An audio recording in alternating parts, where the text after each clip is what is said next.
So hello hi नमस्ते सेवारो साथीहरू। अनि आज चाहिँ यहाँनिर दसैँको थर्ड डे हो अनि हजुरहरूको दसैँ पनि रमाइलो हुँदै होला। अनि आज चाहिँ हाम्रो घरमा यहाँनिर माइला भाइ भन्नाले माइला देवर देउरानीहरू अनि नन्द बहिनीहरू आउने कुरा छ। सो यहाँनिर हल्का थोरै थोरै खानेकुराहरू चाहिँ बनाउन म गइरहेछु। सो हाम्रो भिडियोलाई चाहिँ हेर्दै गर्नु होला है त साथीहरू।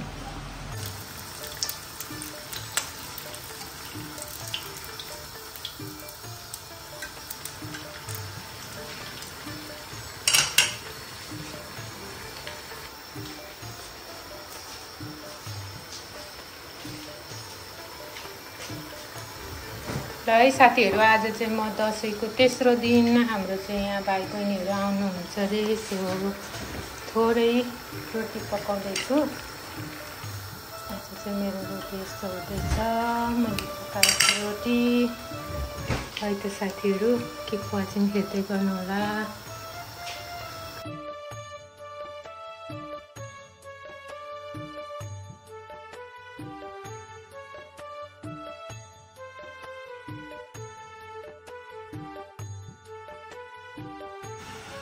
ल है, रोटी पनि पाकिसक्यो। जम्मा यति भयो मैले पकाएको रोटी चाहिँ। ल काम चलाउँदा हुने रहेछ जे होस्। ह्याप्पी ह्याप्पी घरमा यहाँ पापा काम चलाउँदा हुन्छ होइन।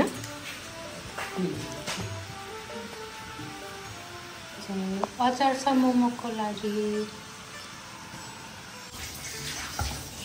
आलु सब पकाउँदैछ साथीहरू। एक हातले त अप्ठ्यारो हुन्छ चलाउनु, कस्तो मिठो देखेछ।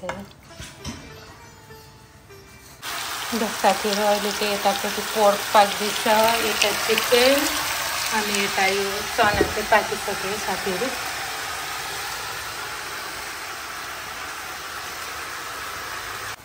ल मेरो सुँगुरको मासुमा चाहिँ याङ्गन हालेको यो चाहिँ पाक्यो है साथीहरू। अब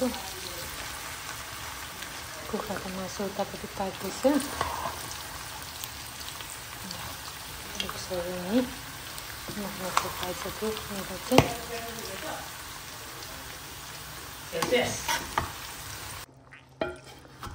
चिकनको मासु पनि पाक्यो है साथीहरू। चाहिँ हल्का हल्का ग्रेभी स्टाइलको यो पुरा मसलाहरू हालेर पकाएको। मसला भन्नाले लाइक सुकमेलहरू तेजपत्ताहरू हालेर। अहिले चाहिँ चिकन विङ्स फ्राई गर्दैछु। यो क्रन्चीवाला हुन्छ अनि यो चाहिँ हाम्रो नानीहरूको फेभरेट हो। सो चिकन फ्राई गर्दैछु साथीहरू। विङ्सलाई यति चाहिँ मैले अघि नै बनाइसकेँ। हाम्रो लाइट चाहिँ यल्लो खालको छ। कस्तो यल्लो नराम्रो क्वालिटी आइरहेको छ होला भिडियो। सरी फर्काएको साथीहरू। आफ्नो चिकन विङ्स पाक्दैछ। यता मोमोको तयारी छ साथीहरू। यहाँनिर हेर्नु न, मैले मोमो चाहिँ हिजै बनाएको नि त भर्दैन। सो फ्रिजमा चाहिँ स्टिकी भएर आएछ। अब यसको चाहिँ मोमो पकाउँछु। यो चाहिँ अहिले हाल्नु यहाँनिर ताकिरहेको। ल साथीहरू, अब चाहिँ म चाहिँ तेलमा चाहिँ यो प्राउन फ्राई गरिदिन्छु।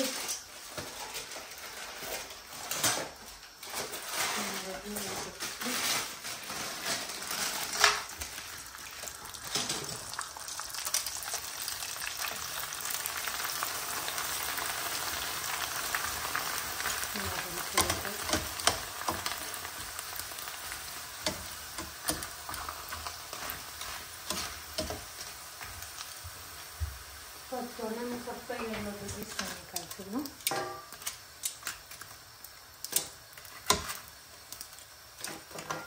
डढिसक्यो क्या हो त्यो। ऊ पनि सिद्धिरहेको रहेछ नि त यो टोइलेट के अरे किचन रोड।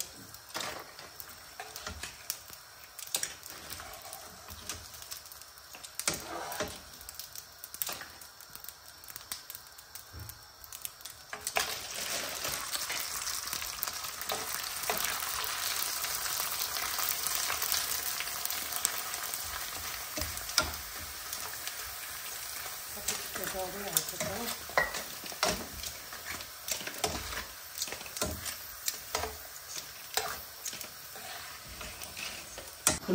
मोमो यहाँ चाहिँ चढायो अब मोमो बसायो 3वटा भाँडा फुल ल खानाहरू चाहिँ अलमोस्ट सबै पाक्यो है त साथीहरू अहिले चाहिँ हाम्रो मोमो पाक्दैछ अनि पाहुनाहरूलाई वेटिङ गरिरहेछौँ यहाँ चाहिँ ड्रिङ्क्स छ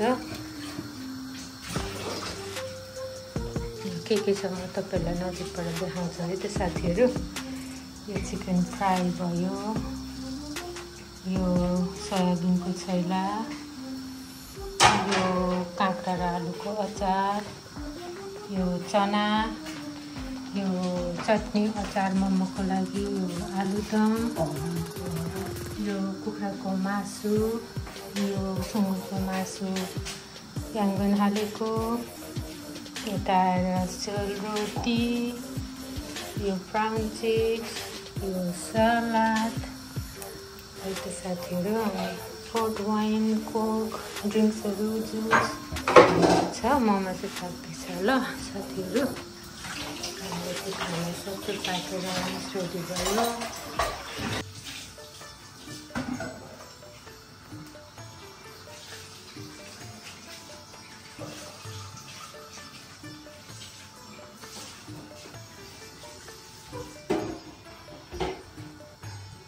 खाँदैनन्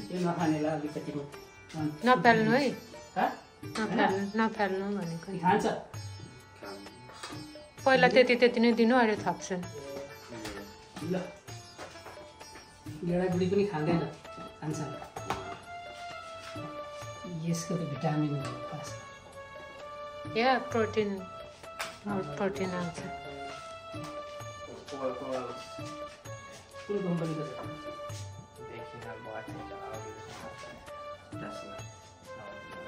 कान्छाला भयो मासु पोक खान्छ होला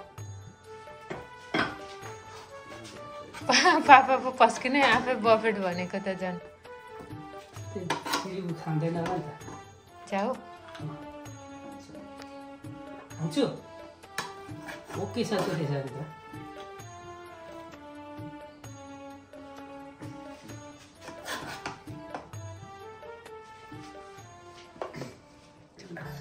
अचार खान्छ खाँदैन यो खाँदैन यो पनि खाँदैन अरे उतै बस्छ कान्छ यो पनि खाँदैन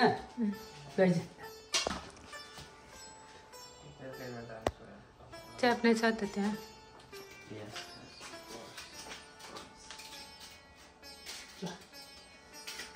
अब मोमो पनि खान्छ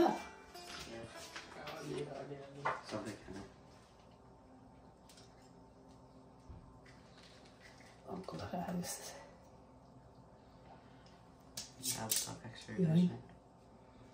I think so as well. Normally people don't come here at this time of the day. Everybody comes here. Why are you on about that? Not at this time of the day with a car, idiot. But I do come here every ल एउटा रोटीलाई चाहिँ सक्यो रोटी आफै निकाल हिंसा बाहिर जानु खोजेको डिम्बुट ल्याएर खाऊ त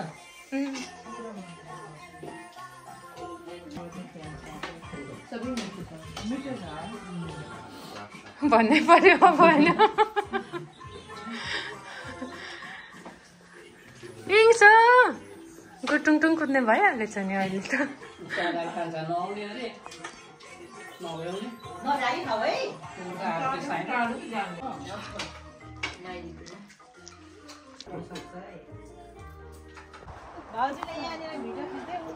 म त कस्तो फलेको ओ क्या गुलियो फेरि सानो काँक्रा गुलियो हुँदो रहेछ क्या सिस्नो खाने बेला भएको छ नेपालको हो नि यो मिल्टन केन्सबाट दिएको हो क्या हामीलाई पोर्सल अब के सार्नु यसको बहिनी हाँगा एउटा हो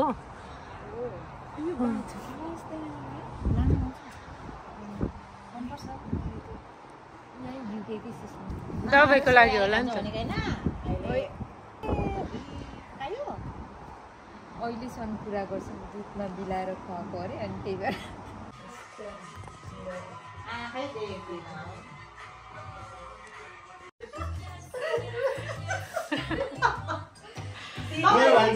गफ गर्नु न पहिला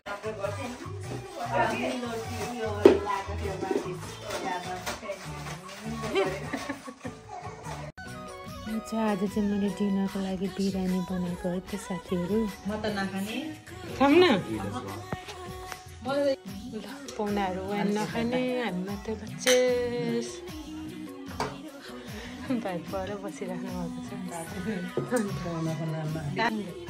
भात पिरो पिरो हुन्छ नि त मरिच पनि के भन्छ त्यो गरम मसला मरिच हाम्रो अब घरमा जानु नै यस्तो देखाउनु पर्यो यहाँ राख्नु न भयो त्यहाँ राख्नु ए त्यहाँ लाउनु भयो हुन्छ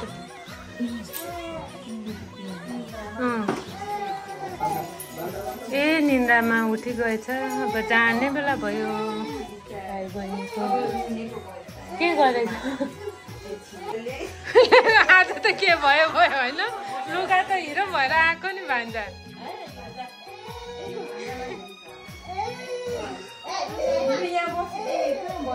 हो त्यहीँ बस्नु अन्त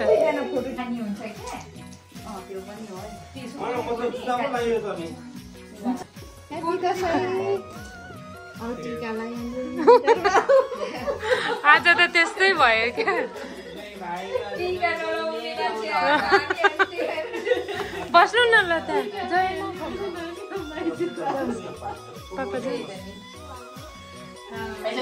एउटा फोटो खिच्ने ल छोरी मेमोरी हुन्छ नि सबैजना अब त उब्ने कि बस्ने हो उब्ने हो सबैजना